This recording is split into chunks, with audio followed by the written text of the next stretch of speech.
नमस्कार दोस्तों, स्वागत है आपका मेरे चैनल गोविंद गोपाल में। फिर से एक बार दोस्तों, जैसा आपको पता चल गया होगा कि आचार संहिता लग गई है और आचार संहिता लगने के बाद अब शिक्षा में अनुदेशक और रसोइया काफ़ी परेशान होंगी कि क्या अब उनका प्रस्ताव पास हो पाएगा या नहीं हो पाएगा। क्या माननीय मुख्यमंत्री जी इसकी घोषणा करेंगे या नहीं करेंगे? करेंगे तो अब कब करेंगे?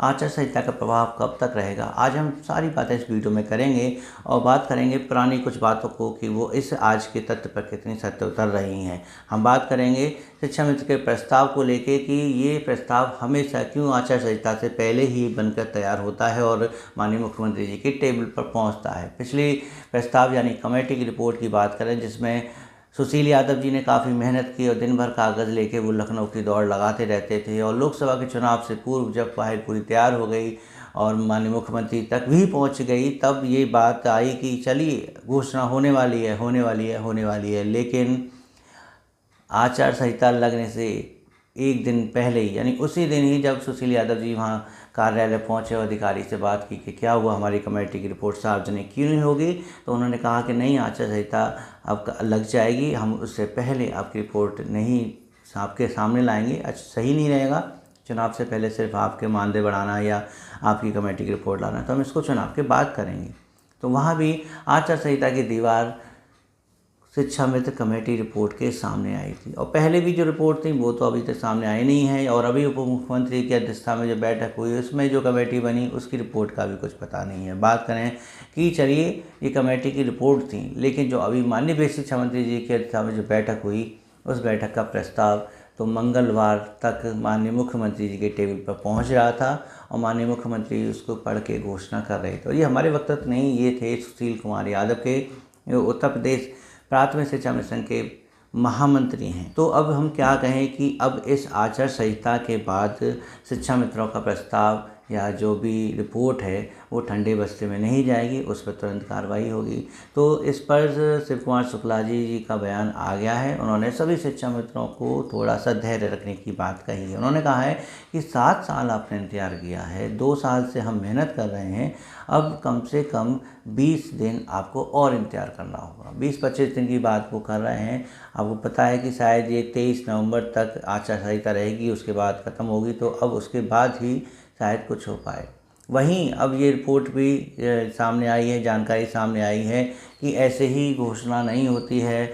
घोषणा होने से पहले सारे विभाग पर जो है सूचना दी जाती है। जैसे कि आपका मानदेय वृद्धि बढ़ेगी तो इसको लेके वित्त विभाग से सहमति ली जाएगी, स्वीकृति ली जाएगी, फिर वो रिपोर्ट आएगी, उसके आधार पर माननीय मुख्यमंत्री जी घोषणा करेंगे। तो सुशील यादव जी किस बेस पर कह रहे थे कि मंगलवार को माननीय मुख्यमंत्री जी पढ़ेंगे और आपको जल्द से जल्द खुशखबरी मंगलवार को ही मिल जाएगी। या ये बात चल रही है कि इतना जल्दी निर्णय लेना संभव नहीं है, इसको अभी कई विभागों में पहुंचाया जाएगा, ये फाइलें इधर उधर चलेंगी, जिसमें 1 महीने का वक्त लगेगा और उस 1 महीने का वक्त में कम से कम जो आचार संहिता चल रही है वो कट जाएगी और जैसे ही आपकी सारी प्रक्रियाएं फाइल की पूरी हो जाएगी आपके लिए घोषणा कर दी जाएगी। यहाँ कहीं ना कहीं जानकारी का अभाव रहा कि जहाँ सुशील यादव जी ने कहा कि माननीय बेसिक शिक्षा मंत्री से फाइल जाके माननीय मुख्यमंत्री जी के टेबल पहुँचेगी और शिक्षा मित्रों के लिए घोषणा हो जाएगी। शिक्षा मित्र उन्नयन संगोष्ठी का जो कार्यक्रम की बात हो रही थी वो भी शायद अब 1 महीने के लिए डिले हो जाएगा, क्योंकि आचार संहिता में ऐसा भी कोई कार्यक्रम नहीं किया जा सकता है जिससे मंच पर कोई घोषणा की जा सके। शायद यही वजह रही होगी कि माननीय मुख्यमंत्री जी ने अभय कुमार सिंह जी को कोई भी टाइम नहीं दिया होगा, कोई भी समय नहीं दिया होगा इसके लिए, शायद चुनाव के बाद की बात होगी। तो बात ऐसी ही आती है कि हर बार शिक्षा मित्रों के प्रस्ताव या कमेटी की रिपोर्ट को जब भी ये कहते हैं कि पूरी तरह से तैयार हो गई है, सबके सामने आने वाली है, तभी आचार संहिता लगती है। अब पिछली आचार संहिता होगा तो हम नहीं कह सकते, लेकिन इस बार की आचार संहिता में खास बिंदु जो थे वो ये थे कि यहाँ पर आपने देखा होगा सोशल मीडिया पर कि सदस्यता अभियान चलाया जा रहा था, जहाँ शिक्षा मित्र सदस्य बन सकते थे और इस प्रकार हम सरकार को ये बता सकते थे कि शिक्षा में सरकार के साथ हैं, उनके लिए घोषणा हो सकती है। तो क्या वो सदस्यता अभियान फेल हो गया? क्या वो सदस्यता अभियान अभी अधूरा है, जिसकी वजह से शायद ये प्रस्ताव अभी भी और लटक सकता है या दिवाली के बाद होने की संभावना है? क्या इस 1 महीने के बीच में सदस्यता अभियान बढ़ेगा या चलेगा या रुकेगा, ये अब हमें नहीं पता इसके बारे में। लेकिन कहीं ना कहीं कुछ चीज़ें अधूरी रह गई हैं जिन पर अभी काम करना होगा शिक्षा मित्रों को और संगठन को, ताकि शायद इस प्रस्ताव को लेकर सरकार उसी रुख में विचार करती रहे, उसी मन से ये कार्य करने की जो है मन में इच्छा जो आई है वो करती रहे। तो इसके लिए सरकार से शिक्षा मित्रों का सामंजस्य बनाए रखना बहुत ज़रूरी है। और ये सामंजस्य कौन बनाएगा?